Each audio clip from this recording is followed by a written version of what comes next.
पण या सगळ्यातून आम्ही आता बाहेर येऊन हा प्रीतिसंगमाचा प्रयोग करतो आहोत ना. त्याच्यामुळे त्यांच्या पोटात दुखत आहे. नगरपालिकेच्या निवडणुका म्हणजे मुंबई महानगरपालिकेच्या निवडणुका नाहीत. मुंबई महानगरपालिकेची निवडणूक ही वेगळी निवडणूक आहे. ही संवेदनशील निवडणूक आहे. ही भावनात्मक निवडणूक आहे आणि ही मुंबई वाचवण्याची निवडणूक आहे. त्याच्यामुळे जर त्याच्या काही दिवसांपूर्वी केला होता मराठी माणूस कॅम्पेन राबवलं होता. आशिष शेलारांनी ट्विट केलंय की दऱ्याखोऱ्यातल्या मराठी माणसांनी मशालीला आईस्क्रीमच्या कोणासारखा. नाही ठीक आहे. कोणते आशिष शेलार काय म्हणतात त्याच्यावरती या राज्याचं नाव तर भाजपचे राजकारण हल्ली चालत नाही. मुंबईतले राजकारण चालत नाही त्यांच्या बोलण्यावर, हे त्यांनाही माहिती आहे. तेव्हा असे टीका टिप्पण्या करून काही आम्हाला फरक पडत नाही.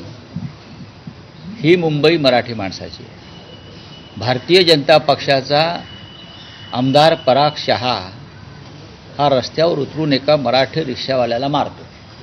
तो चुकला असेल, त्याने नियम मोडला असेल, पण भारतीय जनता पक्षाचं सरकार या राज्यामध्ये रोज नियम मोडत आहे.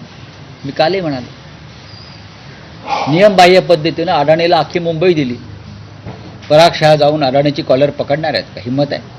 किंवा पराग शहा जाऊन देवेंद्र फडणवीसांना जाब विचारणार आहेत? तुम्ही नियमबाह्य पद्धतीनं मुंबईतल्या जमिनी, मिठाग्र, धारावीचे भूखंड कसे दिले? महानगरपालिकेनं नियम मोडून FSI संदर्भातले निर्णय नियमबाह्य पद्धतीनं अडाणीच्या सोयीचे कसे घेतले?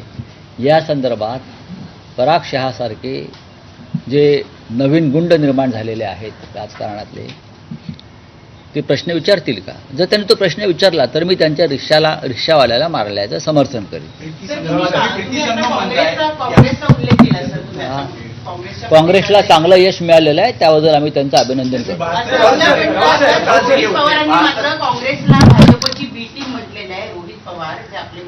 बघा, हा